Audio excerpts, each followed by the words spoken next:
सबसे पहले युग परिवर्तक परम संत बाबा जय गुरुदेव जी महाराज, इनके चरणों में अरबों खरबों प्रणाम। ईश्वर भगवान और उनकी दृश्य अदृश्य शक्तियों को भी कोटि कोटि प्रणाम। आदरणीय अन्ना जी, इनको भी मेरा प्रेम पूर्वक जय गुरुदेव। साथ ही साथ यहाँ पर उपस्थित वर्डी गांव के सभी माता पिता भाई बहनों को और हमारे प्रचार रैली में चलने वाले सभी माता पिता भाई बहनों को बड़े प्रेम के साथ जय गुरुदेव। प्रेमियों, बड़ा परम सौभाग्य है हम सबका कि आज के ऐसे वर्तमान समय में जो आज का समय चल रहा है, ये सबके आंखों के सामने है कि आज कुछ तो कल कुछ ऐसी खबर रोजाना हमें सुनने को मिल रही है। यानी कि किसी की जिंदगी का कोई भरोसा नहीं है, इस बात का आभास भी हो रहा है। लेकिन फिर भी आज का मानव इस बात को मानने के लिए तैयार नहीं है कि मौत अगर अटल है, वो हमारा पीछा कर रही है, तो हमें इसे जानना होगा। मौत से पहले जीने का रास्ता ढूंढना होगा, और वो रास्ता क्या है, इसके लिए हमें पहुंचे हुए संत महात्मा के पास जाना होगा।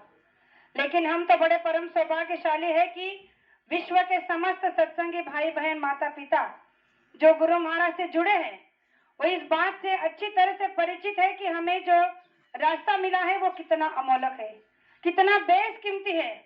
उसके लिए अगर हम चाहें तो जिंदगी की सारी पूंजी, धन दौलत जायदाद लुटा दे तो भी सस्ता है।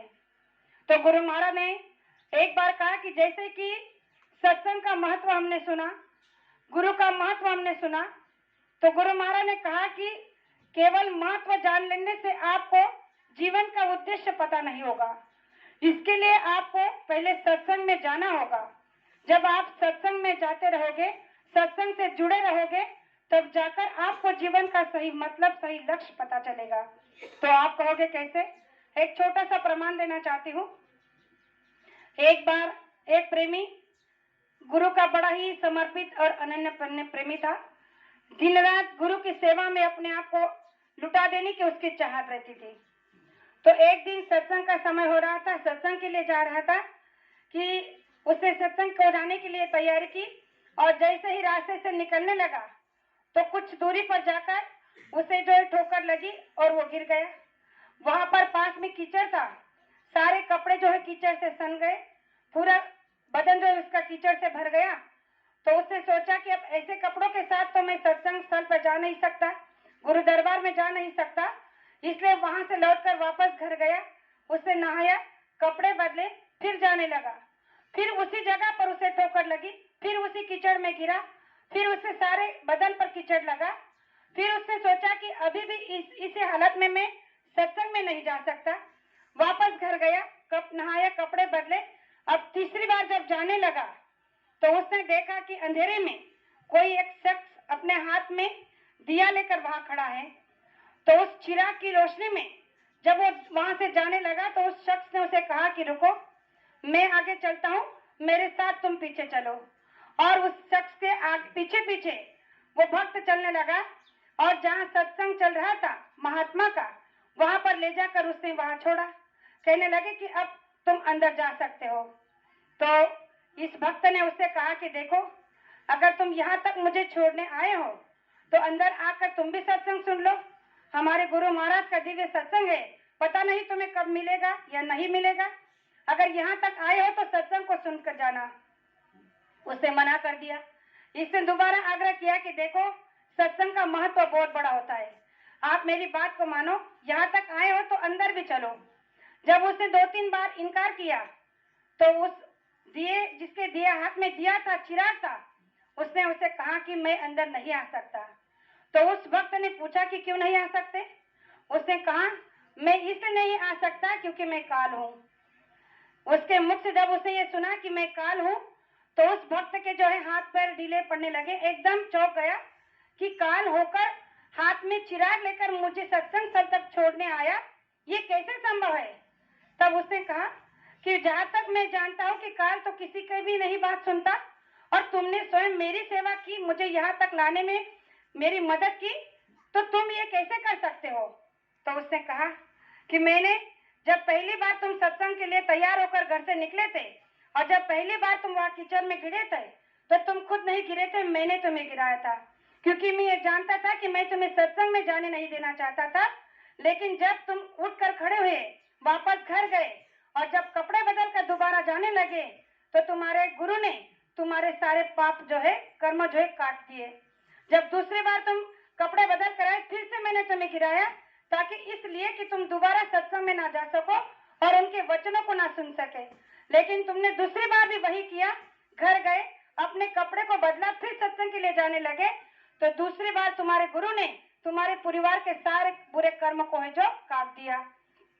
अब जब तीसरी बार तुम नहाकर जाने लगे तो मैंने सोचा कि जिस महात्मा का ये शिष्य है, जो पहली बार में इसके वापस इसका निश्चय दृढ़ भक्ति को देखकर अगर इसके जीवन के कर्म को काट सकता है, पूरे जीवन के, दूसरे बार में इसकी दृढ़ भक्ति को देखकर जो जिसके पूरे परिवार के कर्म काट सकता है, अगर तीसरी बार मैंने इसे गिराया या जाने से रोक दिया, हो सकता है कि इसके पूरे गांव के कर्म को ये काट देंगे। और इसीलिए मैं खुद तुम्हें मदद करते हुए यहाँ तक छोड़ने आया।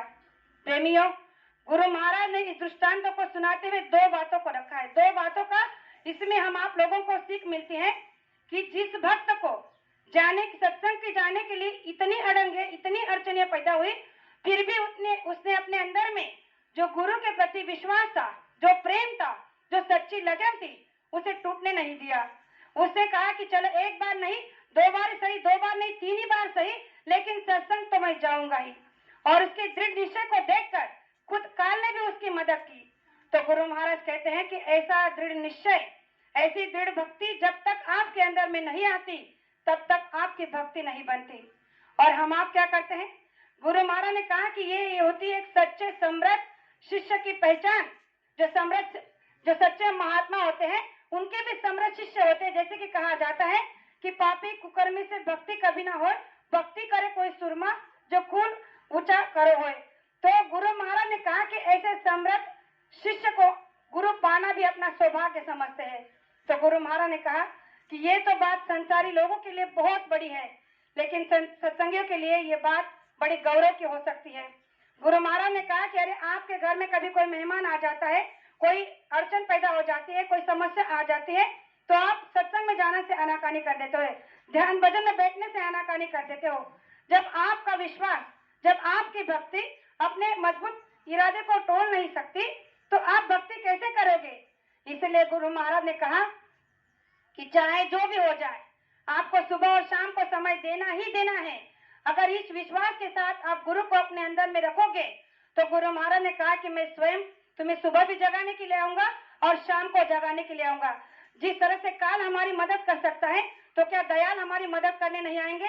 अरे उन्होंने तो वादा किया है कि जिस दिन मैं तुम्हें नाम का दान दे देता हूँ, उसी दिन से मैं तुम्हारे अंग संग रहता हूँ। जीते जी भी और मरने के बाद भी मैं तुम्हारे अंग संग रहता हूँ। तुम्हारे जीवात्मा की टोकरी मेरे हाथ में रहती है, मेरे हाथ में तुम्हारे कर्मों की डोर रहती है, तो मैं तुम्हें मरने या संकट में कैसे गिरने दूंगा? अभी अभी जो प्रतीक्षा ने बताया कि अगर विश्वास मजबूत हो तो हर भक्त की रक्षा होती है, हर शिष्य को मदद मिलती है। तो हमारा इरादा, हमारा विश्वास केवल हमारी भक्ति पर निर्भर करता है कि हमारी भक्ति किस तरह से है। इसके लिए हमारे अंदर के अवगुणों को, विकारों को गुरु महाराज ने कहा कि आप उन्हें खत्म नहीं कर सकते। मन इतना बड़ा बैरी है, इतना बड़ा चालाक है कि आप इससे मुकाबला नहीं कर सकते। लेकिन मन को अगर साथ लेकर चलोगे तो गुरु महाराज ने कहा कि ये आपका साथ दे देगा। जैसे कि काल को हारना पड़ा सत्य के आगे, उसी तरह मन को भी हारना पड़ता है ध्यान भजन सुमिरन के आगे। तो गुरु महाराज ने कहा कि भजन से बैठने से पहले आप अगर ईश्वर भगवान को प्रार्थना करते हैं, उसकी मदद ले लेते हैं, तो आपका भजन भी बनेगा, सुमिरन भी बनेगा, ध्यान भी बनेगा और उसमें आपको मदद भी मिलेगी। तो ज्यादा कुछ ना कहते हुए मैं सभी सत्संगी प्रेमियों से यही बात दोबारा कहना चाहूंगी कि परम सौभाग्यशाली है हम सभी प्रेमी जो ऐसे घोर कलयुग में मानव का तन मिला है उसमें। और परम सौभाग्य के बाबा जय गुरुदेव जी महाराज जैसे गुरु मिले हैं, अन्ना जी जैसे मार्गदर्शक साथ के रूप में मिले हैं, जो समय समय पर हमें सचेत करते रहते हैं कि हमारा जीवन भौतिक संसार में भी कैसे बसर करना चाहिए। तो मैं ज्यादा कुछ ना कहते हुए सभी से यही कहना चाहूंगी कि बाबा जय गुरुदेव जी महाराज हमारे जीवन का एक ऐसा अंग बन चुके हैं कि जैसे कि शरीर को अगर कहीं चोट लग जाती है तो वेदनाएं हमारे सारे शरीर को होती है, वैसे ही गुरु महाराज ने कहा कि कोई गलत कर्म या कोई गलत बात आप कर देते हो तो गुरु को बड़ा दर्द दुख होता है। तो इन बुरे कर्मों से बचने के लिए हमें सतत हमारे अंदर निरख परख करते रहने चाहिए। यही सत्संग का एक मूल उद्देश्य है, इसे लेकर चलेंगे तो गुरु महाराज ने कहा कि आपका भौतिक संसार भी बनेगा और पारलौकिक जीवन भी बनेगा। तो जो दो बातें आपके सामने कही, हो सकता हो कहने में